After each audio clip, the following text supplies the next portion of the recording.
Welcome to Unstable Creatures Podcast with me, Selena.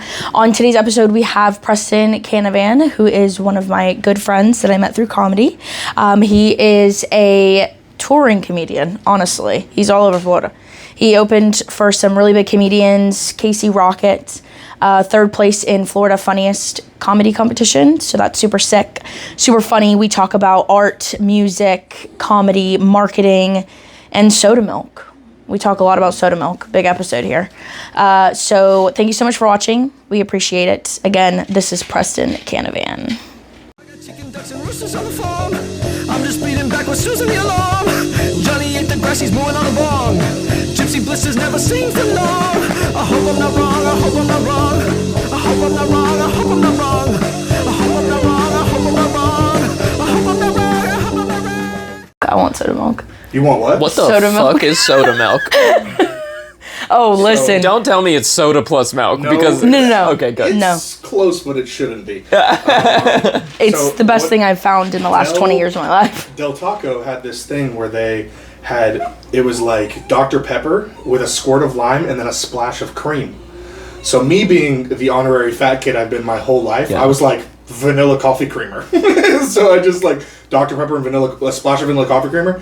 I've literally drank a gallon of that for the past fucking. It's seven it's days. Let actually me try a soda milk. yes. Can we get 2 soda milks, please? Sold me on, We'll take 2 soda milks on ice, please. sold me on the soda milk. Oh no, it's actually so. Oh wow, we got guests. Hey. They're Hello. really nice. Come on. My name is Preston. Oh You're my very pretty. I Can't. got a kiss on the face. Just a moment on the soda milk. Thanks. Okay, is it recording?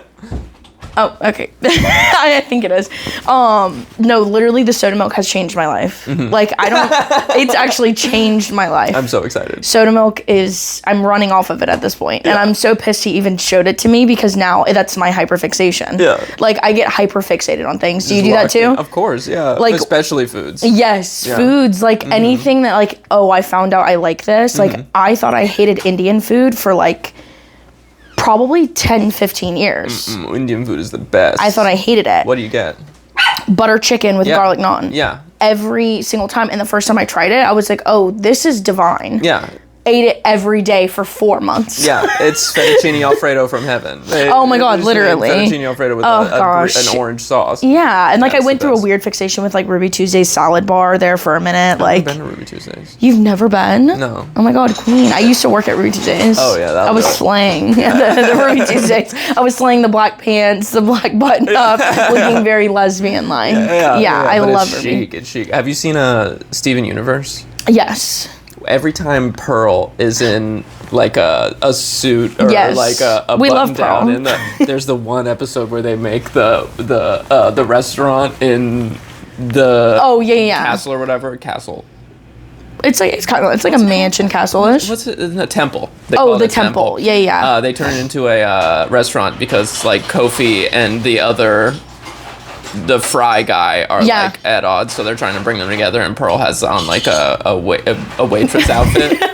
Oh, so hot. We love Miss Pearl. It took everything in my body not to I've look been- up Rule 34 Pearl. Rule 34 Miss Pearl, girl.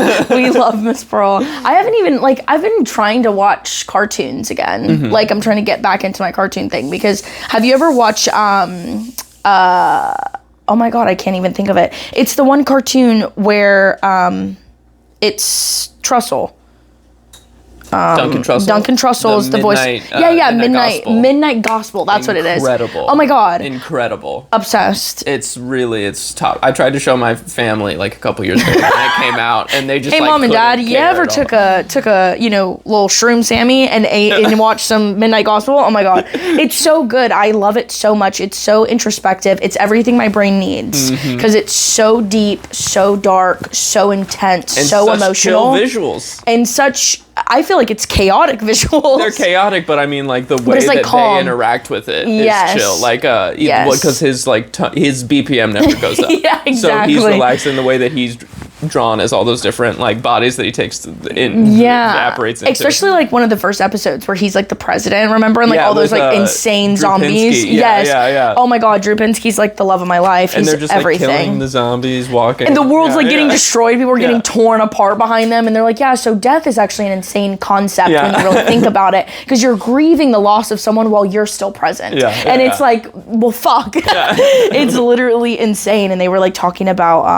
substance abuse too and like addiction. That's the good one. The Drew one is, and Drew Pinsky has such an interesting like mindset on addiction. I really am a big fan of it. He's like an addiction specialist. He was that celebrity rehab guy. Yes, and he's like, he always talks about how like addiction, like all chemicals can be good chemicals at the end of the day, but addiction is where things get dicey with chemicals. And like he just talks about, one order of soda milk. Oh my god, soda milk. I'm so excited. And this is Preston's first time trying soda milk. Float milk?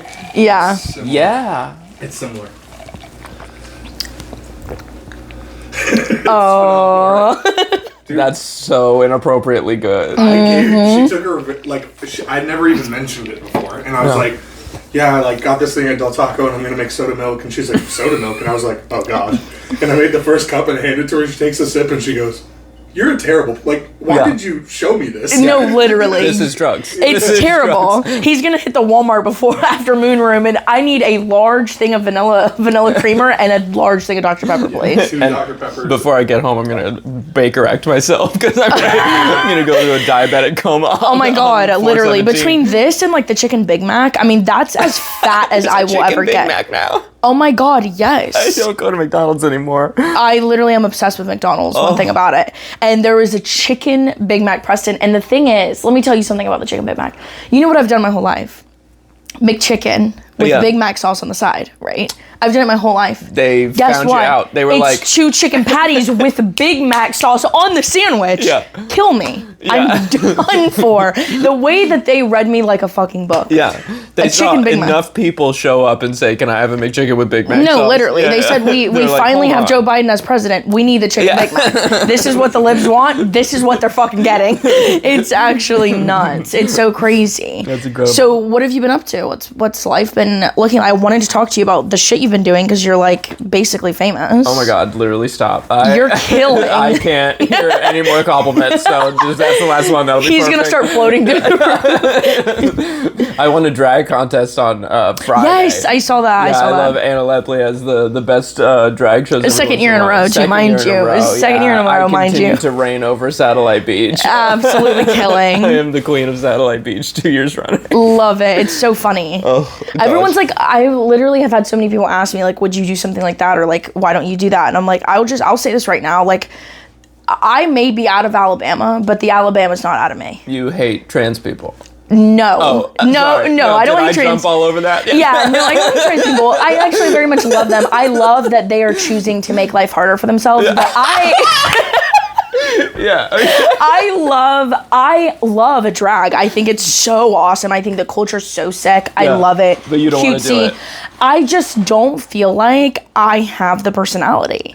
You would crush it. It should be as filthy as possible. But you know what? I also had the like, misguidance because I could be a guy. And that actually is going to work so much better for me. With your material, yeah. I'd kill if I was a bald male comedian with a beard that has autism. I'd absolutely murder. I'd absolutely kill. So what am I doing wrong? Fuck. I'd kill. I mean, the jokes would be so on par. Imagine Jake in like a dress. Oh my god, you guys going against each other in a drag show. I should dress like him and he should dress like me. Yeah. Oh my god. I get canceled if I do brown face. Like you can't like. Well, you don't have to paint yourself brown. Yeah. It's really not that far. Did you hear me just be PC and call it brown face because she's not black? Like what was that? Like, that's not PC. That's more racist. Yeah. It's coming from a white guy. If like somebody of color was like like brown face, you'd be like, I guess that's a thing. But like, coming from a white guy, like nah, bro, don't make. No, for Mexicans, it's bean face. Nice. So yeah, it's crazy. I saw that you won that, and then like me and Jake were just geeking out about you opening for Casey Rocket. Oh, I mean, fun, absolutely not. I just begged Cam Patterson to hook me up with that, and he did. Yeah. But literally, yeah, you're cool and all, but Casey Rocket's really what we're going for Casey's here. the man. Yeah. Oh my God, he's amazing. I saw that he was coming to Orlando, and I was like, our audience has to be the same. Absolutely, absolutely. Your vibe goes so similar, and I love that. How was it? It was great. It was a lot of fun. Yeah, I did 2 shows. The first one was sold out. The second one was like 70% full. It was great. Oh my God, that's awesome. I love that club. Yeah, that's so fun. How was Casey? Like, did he love you? Oh my God, Casey didn't watch either of my sets. Fine by me, because Casey, if you're watching this, you're a piece of shit. No, he's not a piece of shit. He's busy. All right? No, yeah, he's he was having killing cigarettes in the alley and pacing frenetically. The man didn't stop moving. No, of course. Have you seen the crab walk? I mean, he doesn't stop moving ever. Yeah. If you Google his name, it just autofills Casey Rocket disability.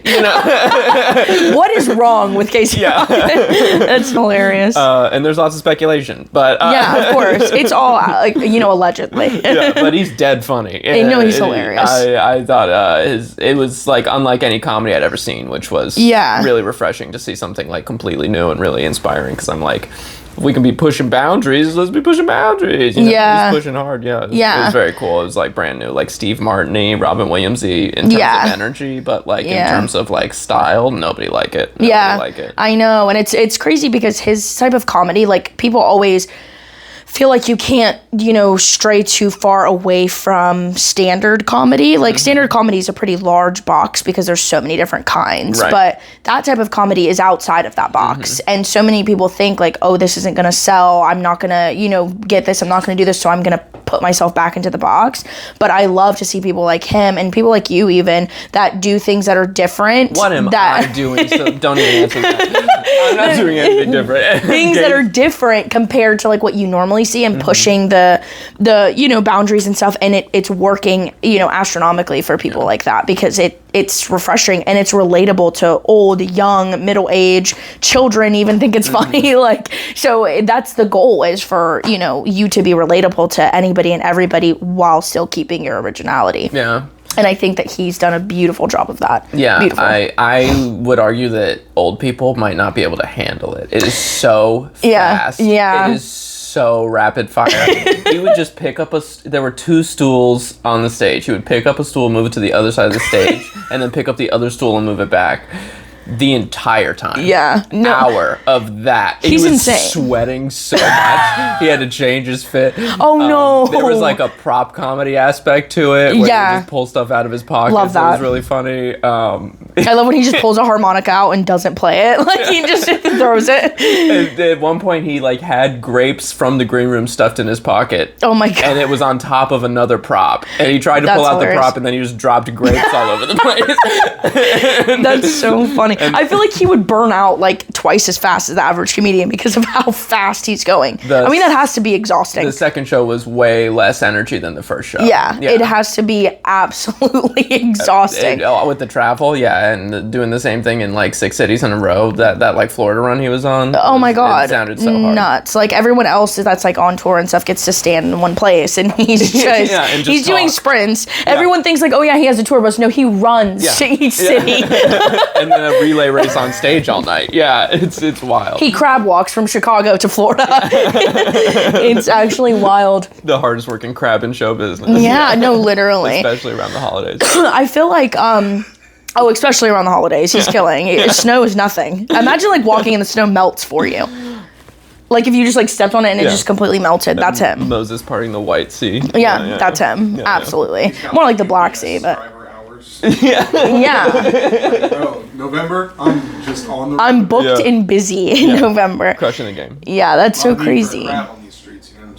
Everybody needs a crab on these streets. No, seriously. Are you Cancer? Yeah. You're a Cancer? Yeah. Oh my God, love that. That's why I'm unlovable. Yeah. I completely get that. Are you a Cancer? I honestly think I'm not a Cancer. I'm a Libra. Libra, like my sister's a Libra. I actually have no Cancer in my chart at all. Word. I can't relate to cancers in any way, shape, or form, but I feel like I attract them all the time. Okay. Because, like, they're always, like, the, like, sad, scared, timid, you know, anxious, shaking gremlin of a chihuahua, little chihuahua trash little person. gremlin.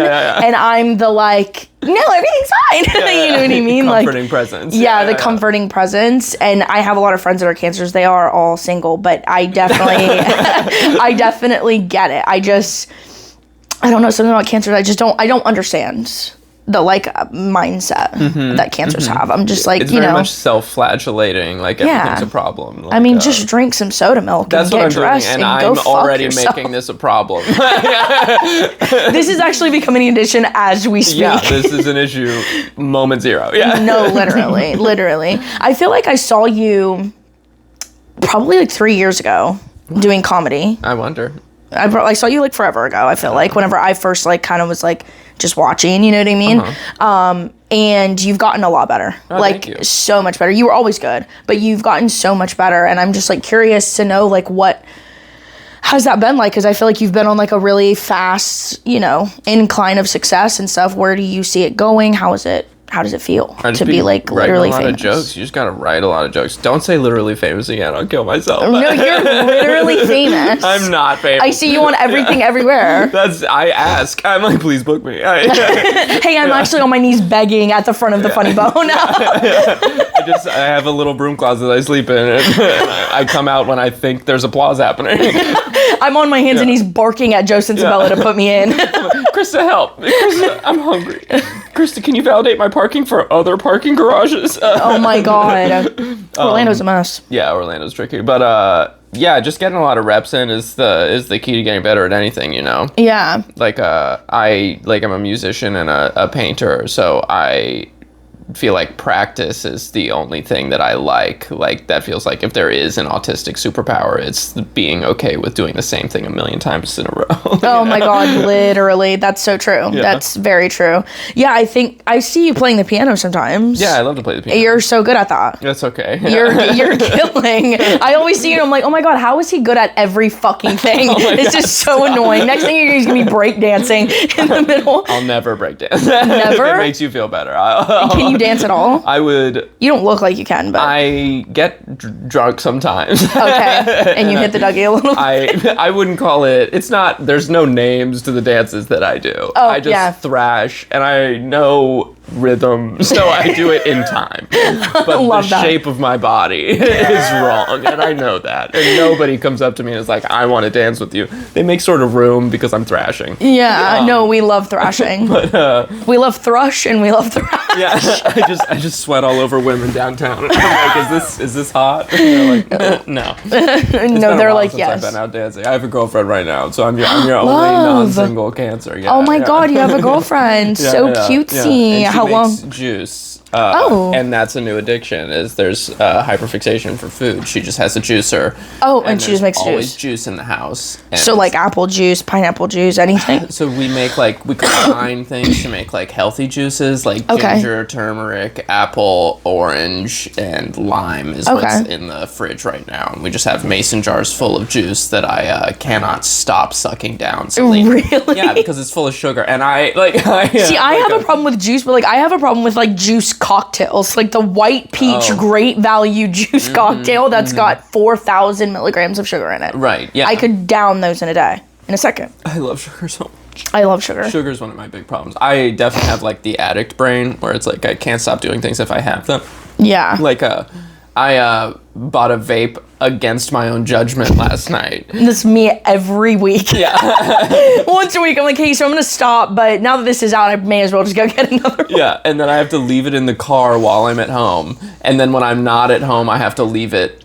Or when I'm not at home, I have to leave it at home. But I have to destroy it. I have to destroy it again. Yeah. I will do the thing where I buy a $30 vape and throw it away before I get home. Oh, no, I die. The broke person in me could never. I will just keep being an addict. It's super inappropriate. Yeah. Yeah, a $30 vape would make me blow my brains out. If I lose a $5 vape that's got 2 more puffs in it, I'm losing my fucking mind. Yeah, I hear you. It's really inappropriate. Yeah. It's filthy. It makes me feel Dude, vaping is like the one thing that I literally can't stop. I mean, I just can't. You totally can. That's a mindset. Everyone keeps saying it, and I don't know how. Yeah, it's you have to hate your life for a week. That's what it is. You stop. It's just a week? It's it's the week of actual like acute almost pain of cravings. And then after that, it's just like random cravings when they pop up. It does feel like pain. Yeah, I know. It feels like excruciating pain. Yeah. it's like literally like I feel like I'm losing my mind. It's me lobbing a geek bar into a dumpster. No, it's literally me looking at an off stamp and saying, do I just feed into the BPD and kill myself, or do I just puff on this off stamp? It's bad both ways. Puff on the off stamp. The frozen white strawberry really has me in a chokehold at this moment. It's just, I don't even understand. Vaping is so, like, I just can't. But I have an addict brain too. Like, and I always look at it as like, I don't know, I have one of those like brains where I'm like, okay, well, like I used to be addicted to like way worse. And like I used to smoke cigarettes, I used to drink a lot, like all these things. So like if the only thing that I'm doing right now is eating fucking broccoli and beef with cheese in a container that I have to heat in the microwave and puffing on my off stamp and drinking soda milk, let me do my thing. Yeah. I hear you. I'm killing it. Progress is progress. Progress is progress. Whether I'm there for 17 years or not, it's progress. I've noticed that, like, I've quit a few things, nothing as hard as nicotine. But he just stops cold turkey. Stop drinking cold turkey, stop vaping, just stopped vaping. Yeah. How? So most things are that 7-day thing, especially weed. For some reason, like, I've quit weed a few times in my life, just for, like, jobs and stuff. Yeah. And, like, when you stop smoking weed, it's, like, a week of just, like, this sucks. Like, I just don't want to be, like, not high. Yeah. And then it's just gone out of nowhere. Yeah, I'm not that big of a loser, but vaping is definitely... Totally. But nicotine was, like, this slow leech out of my body for 90 days. Like, you're right, the first week is, like, it's, like, genuinely a pain you feel in your neck and, like, your chest. It's like... Oh, God. It's like I've got enough of that. Like an itch you need to itch that you can't, right? Yeah. But then, like, I thought, like, after that week, it would just go away. Yeah. Nah, bro. It's Just blowing O's. it's like 2 months later, and you're still, like, looking at somebody vaping at a party in the middle of you, and you're like, oh, shit. You're watching them hit a vape and you're drooling at the side of your mouth and your eye starts twitching. There's also something about the vapes where it makes me feel like I'm not going to die from it. Like drinking, I know I'll die from it. Like I'll die in the car. I'll have 4 drinks before I drive home from St. Pete. I'll like ruin my relationship. Like I'll like hook up with somebody or something. You know what I mean? Like the stakes are so much higher with everything other than vape. So I'm like, it's just like a Rice Krispie treat or something. But it's not. It's $30. Then my lungs are like, I'm on my bike the next day like, I help. Yeah. Oh my God, that's definitely like where I'm at now, because it's like I keep coughing and I can't stop coughing, and it's like, people think I'm sick, and I'm like, no, I just have a. I was going for the space next to your knee. I have a perpetuating vape problem, so I just forever have a tuberculosis cough. Yeah, and it's I'm like coughing it up. Yeah, and then that's like also not good. Like it's not humiliating cute. too. It's like, so humiliating to be on top of a woman and cough in her face.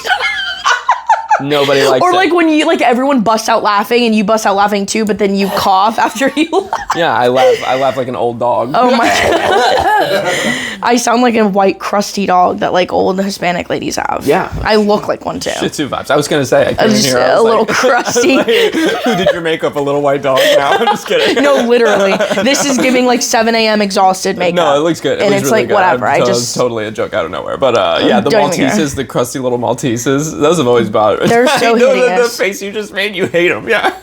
They really like it. I love little ratty dogs. Don't get me wrong. My dog's a little rat. I love ratty little dogs. Yeah. But something about white crusty dogs that they're not supposed to be that type of white. Like they were once white, and now they're like they went like reverse Michael Jackson, and now they're brown. It's like when you have white walls in a house but you smoking it all the time. That's what those dogs look like. And they just have a permanent film of brown over their face and eyes, and it's disgusting. You know what I like? I like getting the bits out of my cat's eyes.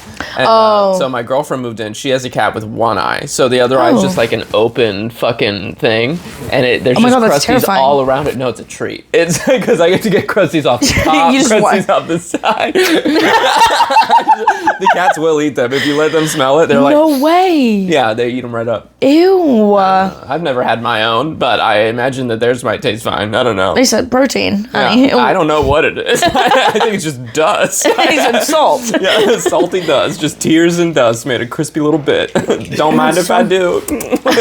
They love it. They're obsessed. Well, are you from Florida? Yeah, born and raised Orlando. Really? Born and raised Orlando. How was that trauma? Oh, it's the same. The same? Yeah, Love it. My second job was at Universal, you know? Oh, yeah, you did work at Universal. What did you do at Universal? Gringotts. I was, first I got hired for Halloween Horror Nights. Which was one of the most depressed times of my life because everyone said that works. Night work. I had no idea. I would wake up at 2 and then I would have to go to LA Fitness and be on the elliptical because if I didn't do that, I would actually like be so deeply suicidal. No, literally. If I didn't get that work in. But yeah, just working from like 4 to like 2 a.m. and then driving home. And I was 17. My parents didn't let me drive on. No, I just turned 18. My parents didn't let me drive on I-4. So you had to go like the long way? Back roads, yeah, the long way. No. The long, slow way in the middle of the night where there's nobody, where you can drive on I-4 totally fine. How did they know? They didn't know. I just didn't. I was like, a good kid. I won't drive on I-4 then. I was afraid of it. I like anytime I was told that I would die. Honestly, you should be. Like, it's scary. I completely understand. Now you're going out to comedy all over the States, like it's nothing. I'm a highway aficionado now, but before it was like.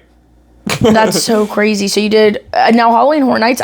You work every night, right? Yeah, it's like not Sundays or something. Like they were like 2 days off a week, I think. But all the other days it was the same schedule, like same thing. Yeah, and like then you off in the wee hours. Got a job at Green Dots. Yeah, and then after that they keep some of the Halloween Horror Nights people on board, and I got to go work at Green Dots, which is a different type of depression because it was in a cave. I wrote it.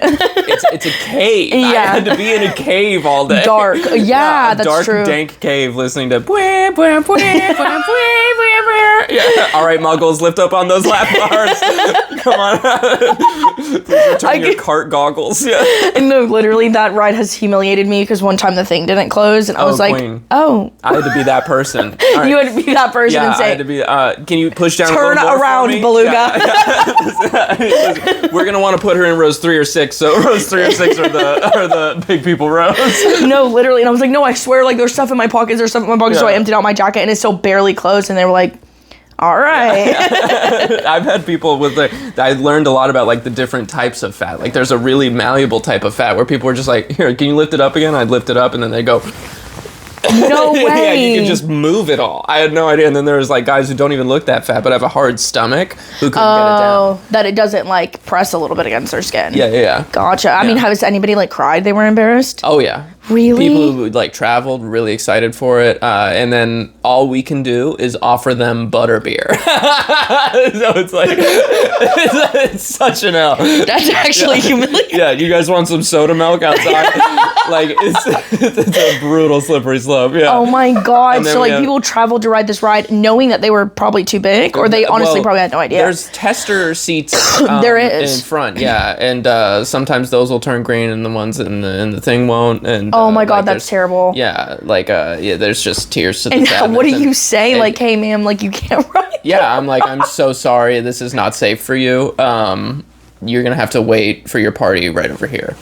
And then we can give them like fast passes to other rides and stuff like Butterbeer. Hey, so maybe ET's more your speed. Yeah, we have a list of fat accessible rides. Oh my god! The code for having like a person with unique body dimensions is what it's called. You have to do like a radio code. Unique body dimensions. Because it can be someone who's like I think the maximum height is like 6'7" or something. Like you can't be over a certain height either.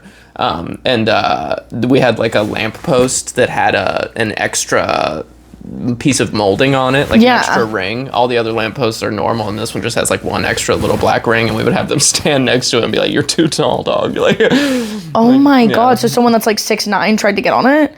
Yeah, like regularly. Yeah, there's all kinds. There's a ton of people come through. Yeah. People that are that tall? A couple these days? Yeah. Goodness grief. Yeah. The average man is like so small. I couldn't even imagine. Well, the average man is the average size. That's insane. It gets wild. Unique body dimensions. Next time someone calls me fat, I'm gonna say I'm not fat. It's unique body dimensions. Unique, yeah, but the code is 82, and the way we were supposed to remember it was 82 ate too much. That's y'all are pieces a shit. Hey, so next time you go and they deny you because you're too fat to ride a ride, just say 82 my fucking ass. Yeah, next time you're walking past the person who's telling you which row to sit in and they go, we have an 82 in row 6, just know they're talking about your thick ass, all right? Oh my god. Why'd they have to pick such a high number? Why couldn't you pick a skinny number? You couldn't have picked a skinny 7? number? Yeah. You could have done 7? Why couldn't you just pick 1? Yeah, something very... But you had to pick the curvy number. Yeah. That's actually insane. Hey, so you're too gargantuan to ride the ride, but we will offer you free butterbeer if you'd like. Hey, Mamita, I know that your arteries are probably struggling, but... No, I die. I cry. Yeah, people getting separated from their parties is really sad, yeah. Oh my god, and they're just watching all their skinny friends and family like enjoy the ride and scream and all this stuff. And I have to stand next to them while they wait. It's so bad. They're wearing their robes, they have their wand, they're $1,000 in the hole. Just like literally crying with the 3D glasses on. It's so bad. It's some of the hardest shit that I've ever had to do. The robe and the wand. Yeah. They drew and they have the glasses on and they're just standing there like, fuck me. They're like, I made some really bad choices.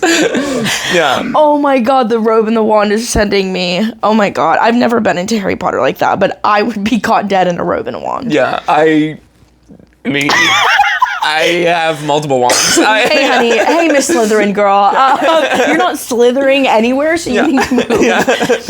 Oh my god, that's actually nuts. So when did you start doing comedy? Like, okay, so you're working at Halloween Horror Nights, you go Green Gots, fat people, then what? I was doing comedy that whole time. So I started doing comedy. I dropped out of high school when I was 15, and then I started playing jazz trumpet professionally, and I did that for a couple years. And then I stopped because it wasn't right. Yeah. I was like, it went from good to like worse, and then it was just like, I'm just a pothead now, hanging out with potheads, and that's my life. And playing a jazz trumpet. Yeah, I'm just like, boop, boop, boop, boop, boop. Yeah, like, I still love to play trumpet, but I mean, it's like, it's not the life for me, I don't think. Yeah. And then I got a job at an Oriental rug store. Okay, love that. And I was just repairing Oriental rugs and like selling like the ones that like people. have the like they are like just on the side of the road, or they have like an actual storefront. No, it's a store. Yeah, it's like it's called Oriental Rug Source in Winter Park. They sell just like $30,000 rugs, like massive rugs, tiny rugs. Holy shit! And I'm just there like with a bunch of immigrants, like trying to fix these rugs. And they're like, "Hey, I come, you talk." Yeah. My coworker Selena, she was Russian. She got deported while I worked there. No. Yeah, it was wild. But I was going to Valencia while I worked there, which is like just community college, and I hated it. So I was like, I need to find something else to do, and I took my first comedy class. I took the SAC comedy class, and I did it for like a year and a half while I worked there and at Universal. So how long have you been doing comedy up until now?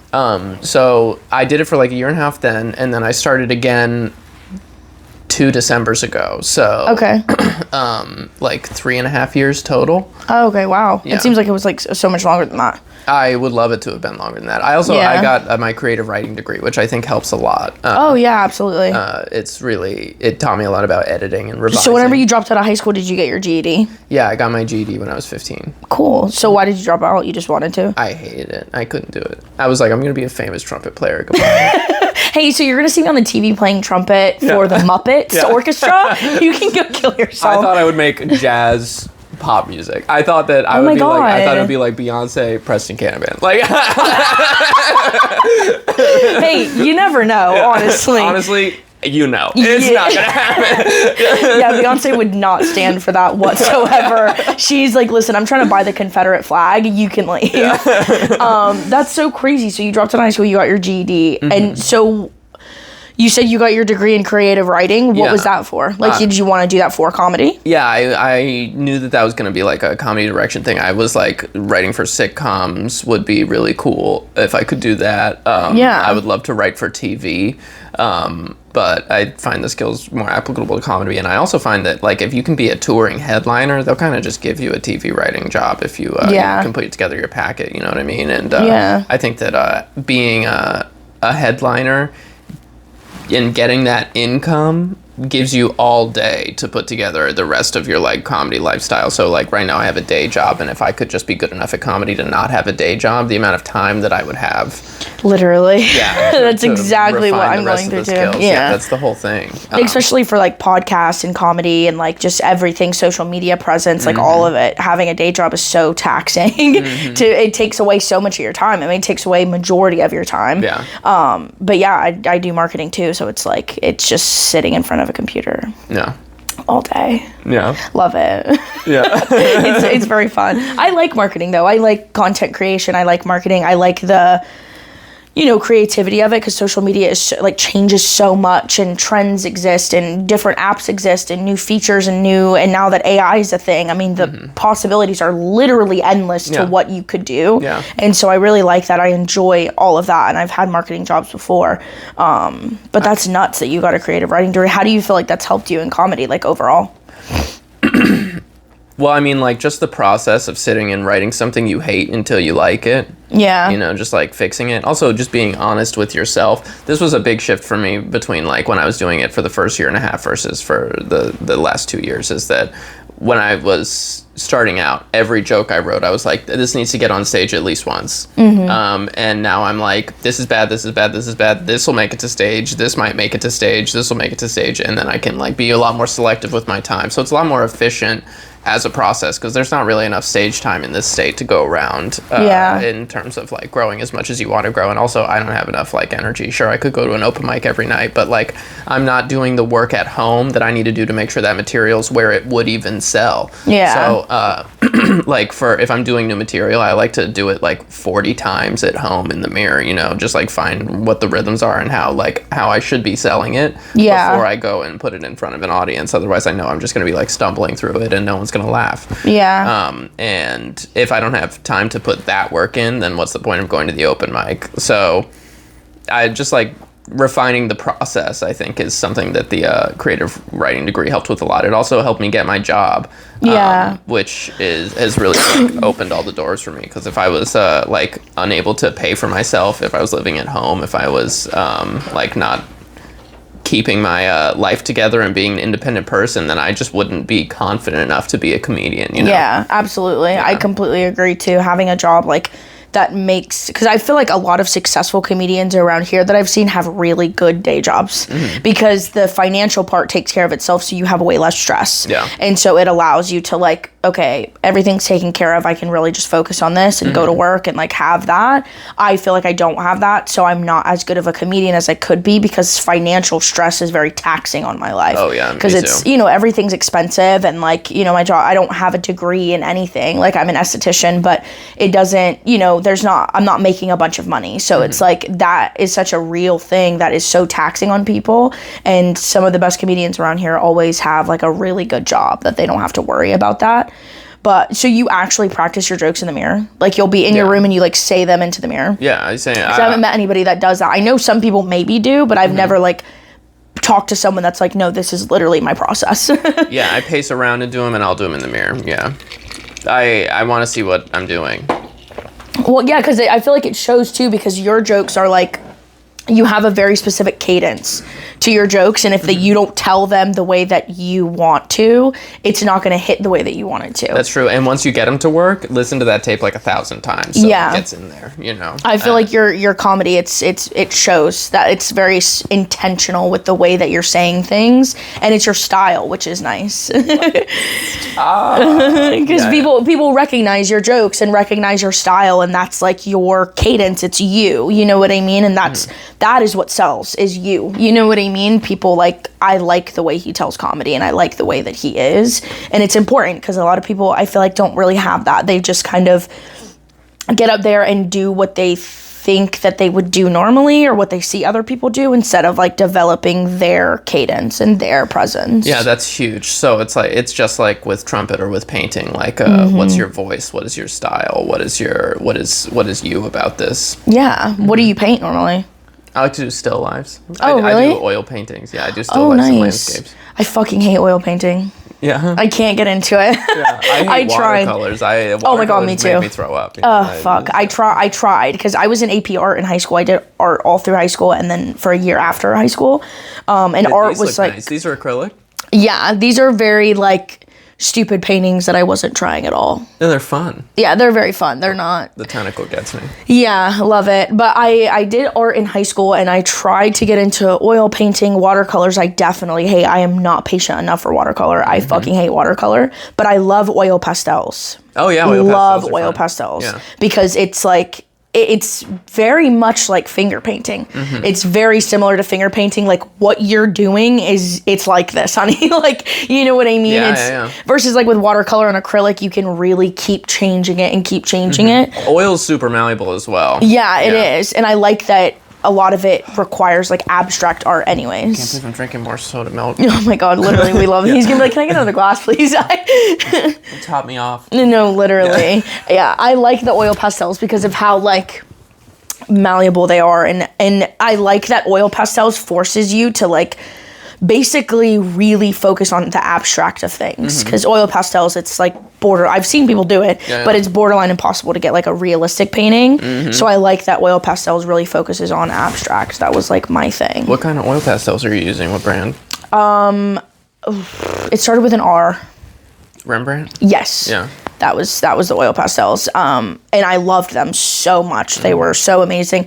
And I had a kit that my art teacher actually gave me, and I don't have it anymore because I didn't take care of them. So they just crumbled into pieces. I hear that, queen. Literally. And they're so expensive to get again. I'm like, I don't have $500. The Moongyo, I think they're called. It's like Moongyo. They have them for like $40 for like so many colors, and they're like just the right type of creamy. I experimented for a while with them and found that those are easily my favorite. There's this guy that I really like. His name's Christian Scott, I think. Okay, I don't know who that is. YouTube and Instagram and stuff. He's an artist, and he swears by them. Love it. But he'll also use the Rembrandts, which are like a little bit harder, and then he'll use the Senneliers, which are like $500. Yeah, those are the expensive ones. Yeah, my school couldn't even afford that. It was like, hey, so we got we raised some money at a car wash selling Girl Scout cookies as well, and this is how much money we have. We're gonna put some crayons in the microwave. I love art. I love art. I really struggle with writing though. That's something that I have a really hard time with. I like... That doesn't show in your jokes. Your jokes are really clean. Really? Yeah. I feel like that's so untrue. Every time I see them, they're like sharp. I don't feel that way. Your delivery of them is sharp as well. I feel like I have my delivery and my cadence that I like, not love, but I like. I just struggle with writing. Writing is something that I really struggle with. I don't struggle with creative writing because I also did that in college and high school and stuff, and I always excelled in that area, but it was never like about me, obviously. It was about something else. Sure. And so I struggle with writing so bad, and I think it's focus is really what I'm like. My focus is shot. I suck at that too. So one thing that I will do to make that easier is I trap myself somewhere where I have to write. So I get on my bike and I go to Starbucks. Oh, love that. Yeah, and I just am trapped, so I have to. Yeah, because then it's like... I don't leave until I've written something. That's a good idea, though, actually. That's the only thing that works for me. I should just, like... Humbly, she won't tell you that she just doesn't write. Like, a lot of her shit is just, like, supernatural, and, like, it... Like, I've seen you write jokes, like do it for the first time, and then like within like a month it's sharp, and I'm like, that's not fair. Like, you shouldn't be able to do like 6 open mics and your jokes like got 7 tags and it flows perfectly. Like, sometimes they just work, and like I'm more in the middle where like I don't write super hardcore. Like, I definitely write my jokes, but not like on a word for word like repetitions over and over, trying to make sure my cadence is perfect. I'm more of like a premise comic, but she's a premise comic to the total nth degree. Like, you could literally just give her words and she's gonna like make a joke about it, and like that's what's up. I hate that. No, it's not what's up. That is what's up. That's the natural shit is what's up. That's I mean, yeah, whenever you cope with your trauma through comedy for so long, I think literally that was always me. Like, in school, I was always the one that was like trying to make people laugh because I was so insufferably sad on the inside that I was like, if I can just be funny, I can get by. And also, when you're being funny and people laugh at you, that's drugs. Yeah, no, Addict brain. 100%. We're gonna find our way. That is so true, because the first time I ever did comedy, ever, first time I ever got on stage, anything. Where was it? Pineapple's actually, when it used to be an open mic, Jimmy Monahan, that whole situation. It used to be an open mic, and there was like 10 people max that signed up, and I went, and I only had heard about it because I saw like a picture of it, and I don't know anybody, like nobody knows me, I don't know anyone else, no comedians, nothing, right? And I go, and it was a dare that my friends had told me, like, you need to do comedy, I dare you to do it. And I'm like, you know, as the person that I am, overcompensator, I'm not gonna pussy out, you know what I mean? So I had to do it. And I had nothing written at all. I'm like, I don't know what, I could either go up there and like say one thing and then be like, all right, I gotta get off stage, or it's gonna go really well. And it went super well. I'm not surprised. That's it went so well. I was getting way more laughs than I thought I was going to. And to get off stage and people like that are comics that have been doing it for a bit are like, you're really good, you have to keep doing this. I'm like, I can't even, I mean, I feel like there's a vignette or vignette, whatever the fuck, around my eyes. It's like black, and I just like, I can't even focus. I'm like, this is my life now. You know what I mean? Yeah. And then I didn't do it for a long time, kind of like you. I took a really big gap because I was just so like scared, is really what it came down to. I was just terrified. I'm like, ugh, that was really fun, but also super fucking scary. And then I started doing it again, and it was like super addicting. I love it. Yeah, the addicting thing is real. Yeah, super real. It grabs you and it doesn't let go. Do you feel the same way about like music and art as well? No, that's the reason that I like slowed down with those is because I started doing comedy, and I was like, oh, this feels so much better. My motivation to do this is so much higher. Yeah. That I will respect this art form in a way that I have never respected music or art. Yeah. What kind of music do you listen to? Like, jazz. What's the vibe? You listen to jazz? Yeah, I listen mostly jazz music. Now, if I'm gonna like Michael Bublé? No. Or like, what are you listening to? Like Charlie Parker, and Miles Davis, and Charles Mingus, and Thelonious Monk. Like, oh my god, so you're like jazz without words. I was about to say, do they like genuinely not sing at all? It's just jazz without words. Like 4 black guys, and one's playing drums, one's playing bass, one's playing keyboard, and one of them's playing a horn. Yeah. And that's it? Yeah. That's what you listen to? Sometimes there's 5 black guys, yeah. Oh my god, we love. We love that. Yeah. So do you listen to any mainstream music at all? Yeah, or not sometimes. Really? Like today I was listening to Prof, you know, the rapper, Yeah. I just like, but I'm so like not versed in it. I just like type in the name and then I go like shuffle. Like that's hilarious. Do you listen to like Chappell Roan or anything? No, but I've heard Pink Pony Club. Like this is embarrassing. Almost all the music that I know that's pop music is Instagram. Like, I just hear it in a reel and I'm like, what's that song? It goes, hey, hi. And my girlfriend's like, what's wrong with you? Yeah. Please don't monetize me, YouTube. I promise it's not really her here singing that. Have you been to Austin? It's Chappell Roan. Yeah. Oh my god, I'd cry. Yeah, I went to Austin last February and I'm going back in like 2 weeks. Oh, hell yeah. Nice. What did you do last February? I did a guest spot at Creek in the Cave. I did... What else did I do? I did a couple shows. I did Maggie Mays. I did... a mic or something. I don't know. I was trying to get on. Oh, I did the open mic at the mothership. Oh, okay. Yeah. You got on. How did that go? You hit the jackpot, dog. Yeah, I did. Did you sign up? Yeah, of course. Oh, you did? Yeah, right after the open mic, you just went and stood in that bar or whatever. Yeah, dude, it was nuts. It's such a crazy. It was fucking wild. I did not think I was gonna get. Well, I can't necessarily say I didn't think I was gonna get picked because I kind of knew that I was going to. It's such a weird thing, and I feel like I talk about it all the time, but I genuinely knew that I was going to. Like, I had a feeling, and then the day of, it was like my birthday, and just everything was like, felt like a Twilight Zone, and like, this is the way that it's supposed to be. I'm like, I'm supposed to look like this, my hair was supposed to look like this, my makeup was supposed to look like this, it was supposed to be the vibe, the tattoo, like everything just worked out perfectly for the day. Yeah. And so I was like, I'm gonna get on Kill Tony. Like, I just know it. You just manifested it. Yeah, I definitely manifested it, and I don't give a fuck if people don't believe in that shit. It is 100% real. That's real as hell. So is hard work and getting in debt for a rental car and not having any money and having to eat rice and beans for 30 days to go. But I feel that, sure. Manifestation is also real too. But yeah, it was wild. It was definitely crazy. How was the mothership, Mike? I didn't get to do that. It was tight. It's 3 minutes. I performed in front of Adam Egget and Brian Simpson. Okay. And then I just walked right out of that. And Casey Rocket was there. Oh my God, love. Did he recognize you? He thought I was Jimmy Clifford. No, I went there before. No, he didn't recognize me the next time. I think I might have told him. I said, you said I look like Jimmy Clifford. I don't even know if I brought that up to him.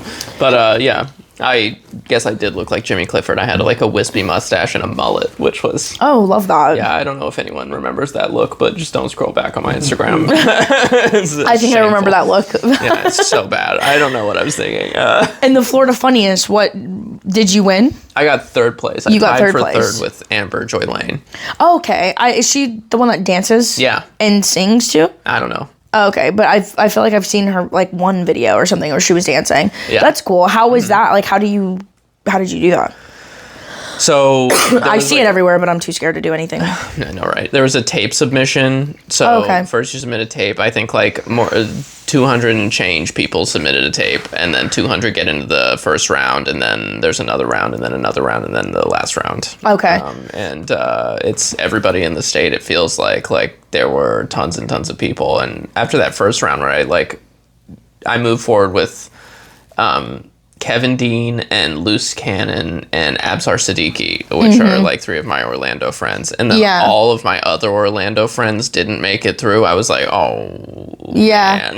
Yeah. So now I have to try the whole time. Like, I also felt just so sad that they lost. I have like a real competitive spirit, but then when I beat my friends, I'm like, oh, man.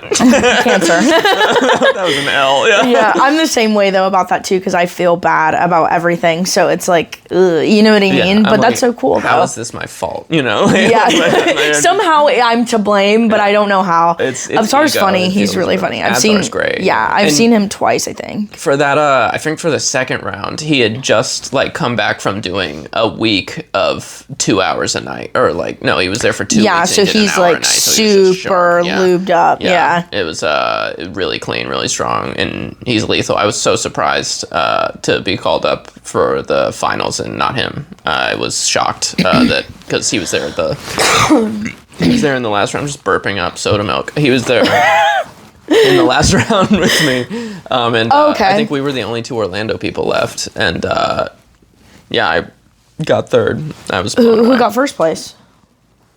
Chris Machado. Okay, I don't know if I know who that is. He's like Southwest Florida. He was very, very funny. Really? And then Dylan Villano was second, and then me and Amber were third. Okay, cool. Yeah. Did you feel like that helped you a lot, like in your comedy career? Or just like with your stage or, anything? Know. I'm trying to figure it out. I feel like I think that, I got a couple bookings directly from it. And it felt like after that, people were just like, do you want to feature instead of do you want to host? Do you know what I mean? Yeah. But they don't know that I have that much material, you know? They're just being nicer to me, I think. I don't know what's going on. It's tricky. Yeah. I have to prove myself in the featuring realm, I think. And then I've been asked to close and stuff too and do longer than 30-minute sets. And I'm like, I have the material, but I don't know. It feels it's a different animal. I got to get more reps on that for sure. Yeah, absolutely. Especially if you get over the 30-minute range, it's definitely a different ballpark. Yeah. You know what I mean? When you get anywhere between 30 minutes to an hour, that's another ballpark, and then past an hour to 2 hours is a whole nother thing. People are wild with that. Dude, that's insane. I could not even imagine being on stage for 2 hours. Couldn't even imagine it. The stories of old comedians who would have a weekend where they have to do a headline 4 times in a row, and they do a different hour every 4 shows. How? That's my favorite shit. I'm like, how do they do that? How? So many jokes. That's so many jokes, you guys. It's so many freaking jokes. I think I'm still in 4 hour sets.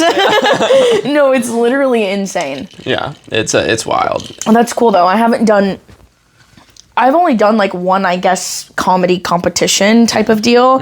And I don't necessarily love that. I don't know, it feels kind of weird, but at the same time, anything that has competition attached to it, I'm gonna do better because I want to win. Yeah. So it's there's pressure there, and it was for a spot on Don't Tell. So it's to me that seemed like a big deal at the time. Was it competition for a Don't Tell spot? Yeah.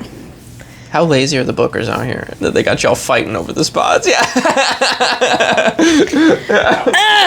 That soda milk rushed into the dome, brother. Was it Shaw? No. Oh, It was okay. Jari. It was Jari and Rob Smiles. Yeah, Jari will do it too. Yeah. And I mean, it's not bad. Like, I understand that mindset too, because I kind of thought the same way. But at the same time, like, it is really good because people that like he wouldn't normally see will come, which is nice, because that's the only reason why he met me or like got to see me, which is good, because I think that gets people from different areas that wouldn't necessarily go to those open mics anyways. You know what I mean? Yeah, that's a really good reason for him to do something like that, because I know that, especially with his schedule right now, being on the road with Cam so much, he does not get to see he's not on he's not boots on the ground right now. Exactly. And I like that they took the initiative to make it fair and make it like, hey, we want people to come out that we don't see. Like, that is important to me, because I feel like that means like they really actually do care. Like the people that get on the shows, who comes out, who does better, and just seeing genuine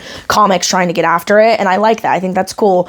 And it makes the shows better. Yeah, of course. Which is, like, at the end of the day, really important. Knowing who to put who with is a huge deal with comedy. Because everyone's just trying to get after it. They're trying to get active. I know. And also, like, from Jari's perspective as a booker, I think a lot of people will reach out and be like, please have me, please have me, please have me. And these are people that, even with a good tape, it's hard to trust a tape sometimes. Yeah. I don't know. I think that's probably a strong move. But especially if like someone comes and they're like, hey, this is my 10 minutes, this is my good jokes, and you're seeing them live present it and you're getting the crowd reaction, it makes you way more trusting. Yeah. And like you said, tapes aren't always like the best, you know what I mean? Because sometimes it's just like that's the only video that they have. Or you bring like 20 friends and then of course it went well. Yeah. And they're laughing at things. Sometimes I'll watch a tape and I'll be like, none of this was funny. Even like a special, like I'll watch like a great stand-up do a special and I'll be like, is that laugh track through here?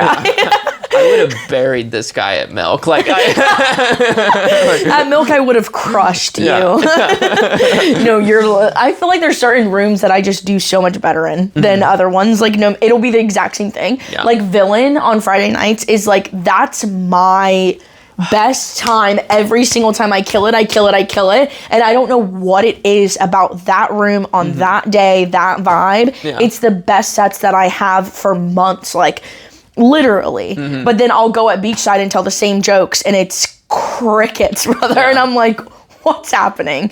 The other night at Villain, I've never heard so many people laughing so hard. And there was only like 20 people in there. Yeah. But it was like 16 of them were like screaming. At what? At your set on Friday. This, she kills. What? This Friday in particular, like, she came off stage and I just looked at her like, what the fuck? Like, what the fuck? That's not even... Kind of like the first time I ever saw you do comedy. Like, you came off and I was just like, all right, well, I'm just going to go back to whatever I was doing before I was like, let me do comedy. It's like, that's just like my room. Yeah, having the rooms that you like is a big deal. Yeah, and it just like, it sets the vibe. It just gets you going. And you walk in, you have the biggest dick in the world. Yeah. Bro, you want to tell somebody about that? I walk in there like I'm the baddest thing that's ever walked this planet. That's right, yeah. Period. It's the move. Milk is not like that for me. But I feel like you always kill at Milk. I feel like the bottom of my shows has come up, but Milk is a hit or miss room. Sometimes I will bomb in Milk. In the last 2 months, I've bombed at Milk 3 times. Yeah, Milk is humbling. Yeah. Because it's like, okay, like I'm doing good, and then like, okay, I'm going to go to Milk and try something, and it's like, ugh. Yeah. It's a tricky crowd sometimes. But the last time I was at Milk was like that. It was very like, I don't know, like they were like kind of laughing, but not really, and I was just like, okay. You guys would have been at Villain the other night. I feel so much better about myself, dude. Wow, thank you so much. Nobody's told me that before, ever. And I've done Milk twice. And one time, probably one of the best sets I've ever had in my life. Like, I remember I called her on the way home. I was like, bro, what the fuck? Yeah. And then the second time, I was like, I'm gonna kill myself. Like, it wasn't like a crickets bomb. Yeah. It was like one where you come off and you like apologize to the host. Yep. My bad. Yeah. Like, I don't even know what we were. I'll do better next time. I've done bad at Milk. I've been the host at Milk and ruined the night for people. Wow, I'm such a bad host, you guys. It is so. Yo, you want to talk about bad host? No, I make it bad for everybody. Jake really struggles. The audience. But it was also only his second time hosting. Yeah. You're saying that you crash out. I'm struggling. I can't make it like even. He literally gets up there. You know how like when you're supposed to host and you're supposed to get the room like amped up. All right, hey guys, like this is Jake. Hey guys, so we're gonna, comedy show. That's why we're all here. We're gonna get started on that by now. It's time to start that comedy thing that you guys are all here for. I'm gonna go and bring up your first comic of the night, and that was it. And we were all like, "What?" That's a crash out. Yeah, it was so bad. And everyone was like, "So all that time you've been calling him autistic, I never got it." Yeah. Now the last 2 minutes, totally understand. That's how I feel about hosting. It's like the part where you have to connect with the audience and talk off the dome is the part where I cannot even a little bit control myself or control the energy in the room. It's bad. It's unwatchable. I love hosting because I'm just like, because you're warm and normal and witty. Yeah. Yeah, and I'm like, oh my god, I get to go up on stage 13 times. Yeah. Please, I will go up there all night. Like one thing about it, I get to roast everybody after they get off. It's perfect. You for got me. the Riz. I am the Riz. Is what it takes to host. Yeah, and I like that because it's like I love being on stage. So if I get to go up there multiple times and say whatever I want, I'm down. Yeah. Like what? I've hosted to success 2 times, and it's with me writing out every word of what I'm gonna say. Hi everybody, how are we doing tonight? In parentheses, applause. Are you ready for a great show? In parentheses, light applause. I said, are you ready for a great show? In parentheses, big applause. That's so funny. It's so bad. Have you ever been through a natural disaster? I mean, I grew up here. It's just hurricane after hurricane. Oh, yeah. You've lived here your whole life. Yeah. Hurricane Michael, did that affect you? I had my garage cave in on Hurricane 2 years ago, and then when I was a kid, like, Charlie was bad, but not really to my house, just like to like debris everywhere and like power out for a while. Yeah. Brevard's like a unique place to live because it always misses us barely. Yeah. Like every time. I know people in like Tampa want to kill us because they just keep getting absolutely Yeah. We didn't put NASA in Tampa, brother. We got the force field. Dude, exactly. We got the force field. Listen, there's a Jew on top of the vehicle assembly building with a laser, and he's blowing those clouds away. Dude, literally, we like always miss it barely. Like even the spaghetti models are like, we all know it's not going there. Let's stop pretending. They go right around. Like it's actually nuts. I was just wondering because I feel like people that have been through like floods and stuff are a little bit different than others, but. Orlando gets treated pretty well as well because they'll make landfall, then they like cuck out. But I used to work at the Florida Mall in Orlando. Yeah, Disney rents that force field. You know what I mean? They like want the bread. They're like, dude, we can't. Yeah. All of Walt Chick-fil-A and Disney are united with their stupid shit, and they come together and they block everything because they're like, that is conservative work. Get it out. Yeah. It's actually nuts. Tornadoes are very conservative coded, but it's kind of wild. No, literally, I used to work at the Florida Mall in Orlando, and it was the most traumatizing experience I've ever been through. Because I come from a small town, right? There's like none of us. Where at? So there's a town called Marianna, Florida, which is like right at the very top of the Panhandle. It's right like at the top of the Alabama, Florida. Marianna is like in the middle of those. Okay. Right. And so it's super country bumfuck. There's nothing there. Not many people. My high school didn't have that many people. Like I graduated with like 100 people. If that was like my senior class. It's nuts. Word. And so I move here and I'm like, oh, like there's a Kohl's and there's a Sephora and there's all these places that I've only ever seen on TikTok and on TV. This is nuts. And so they didn't have Kohl's? No. I feel like that's where Kohl's goes, Middle America. Absolutely Am I not. crazy? She No. got genuinely upset the other day. We have because Fred's. I told her there was an ice skating rink near my home. I've never been to one in my life. She started pouting. She's like, "Man, your childhood was so cool." I'm like, Yeah, what? man, you and your fancy frozen water. Yeah, you know what we used to do? There used to be a hill in my county, and that's what we used to go for fun, is a hill. Like, it's literally nuts. Like, if I love that you say county. That does sound poor. Yeah. I mean, it's because it's not my town, my village, like literally my hamlet. I mean, my shack, like it's actually, it's nuts. And so like I come here and it's like, oh my God, there's so much stuff here. And so I got a job at the Florida Mall. It was right next to the Apple store. It was Morphe, like a makeup store. It closed down. They closed all the stores on the same day and didn't let us know until the day of. But that's crazy. Yeah, absolutely nuts. And so it was right next to the Apple store, and I worked there over the holidays. Like, I was like a holiday worker. So I worked there like Black Friday, Thanksgiving, Christmas, New Year's. It was, I had to park almost 2 miles away from the mall itself. No. On top of it, I had to go into the mall and go to the store. It was absolutely wild. Like, I paid this one guy that just drove around. I think he worked across the street at the Taco Bell, and he just had a golf cart and was charging people $10 to commute. And I literally paid it every day.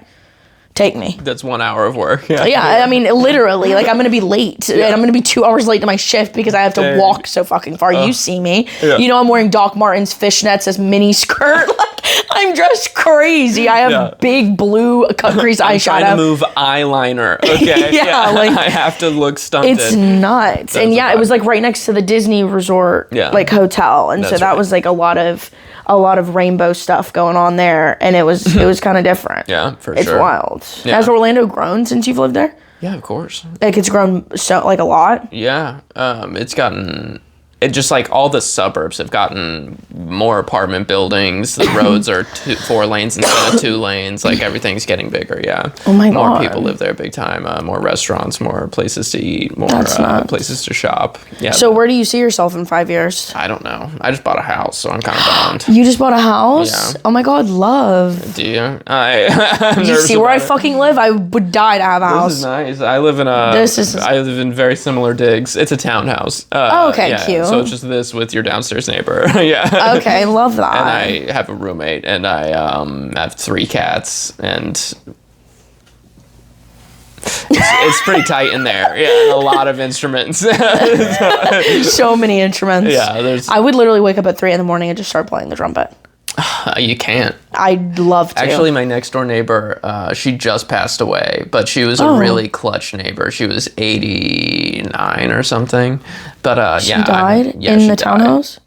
No, she died in the hospital. Oh, but she had the aneurysm at the townhouse. Yeah. Oh God! So she almost died there. Yeah, and then just hung on, I guess, for a week. But brutal. But she was really down with me playing instruments and having band rehearsals there and stuff when I was doing that. But she probably couldn't fucking hear you.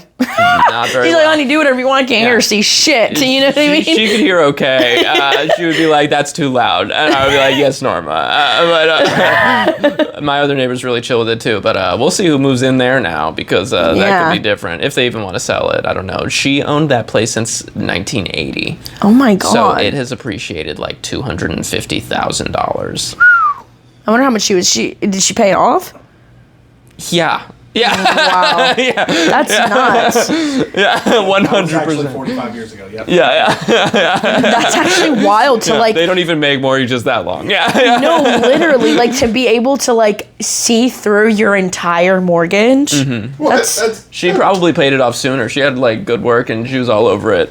She was actually one of the. I read this in her obituary. She was one of the. She fought for the right to buy property as a woman without a male cosigner in the state.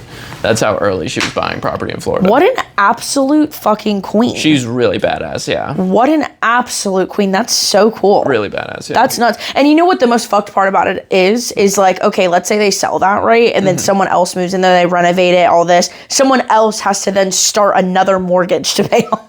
That's what I just Isn't that did. insane that someone paid it off? You have been paid your debts, and now they're going to be like, all right, pop another one in there. Yep. Another 30 years, baby.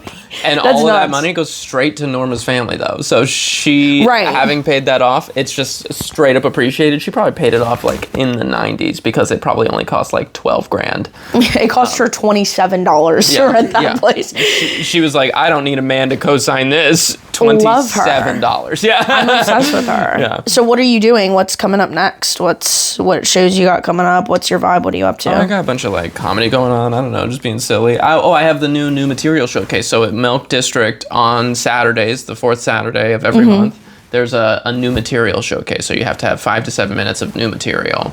Oh, that's so fun. Yeah. I love that. And we'll see if everybody bombs or not. But the first one is on the 25th. First one's on the 25th. So Do we just hit you up? Yeah. Okay. Absolutely. I get you both on. Cute. For like February or March. New material. That's awesome. But yeah, it's I'm excited for that. I can't wait to get on Villain. Probably not. Okay. Yeah, you need to come to Villain. I know. Yeah, Friday nights, even the open mic it's just like a show. Like, it's so fire. There's so many people every time, and there's a lot of comics, and like, it's different than other rooms because comics are actually watching each other at Villain for some reason. I don't know what it is. It's kind of like Milk. Milk is the same vibe. I feel like more comics watch you at Milk. It's something about the shape of the room. Yeah, it's kind of like it's too cold outside to stand outside, and so we're all just like kind of stuck in here. And so people are watching each other, which is really, really nice because it's like you get a lot of input, you get a lot of feedback, that sort of thing. And then, if you can get on the show with Alex, which I'm sure you can. It's on Saturdays. Oh. I'm so busy on Saturdays. Yeah, because you're so famous and everything. I'm famous as hell. Yeah, you're like, fuck these little tiny Melbourne rooms. I'm trying to Casey get Rocket, paid. hey Buki. Yeah. That's so cool. I'm gonna be in Austin. Yes, you wanna literally. whip me? Yeah, that's so fun. You're going to Austin next month? Yeah, February like 2nd through 8th. Are you gonna try to get on KT? Yeah, of course. Yeah, I'll put in my. Are splitting an Airbnb. Oh my god, no! Yeah, oh, so love that! Yeah. Oh my god, I love him. And we'll see if sparks fly, but I'm pretty sure the hang's gonna be chill. The sparks are gonna fly. It's like this really cute artsy little loft thing with like a record player in it. Oh my god, that's so romantic. I'm like, hey Zach.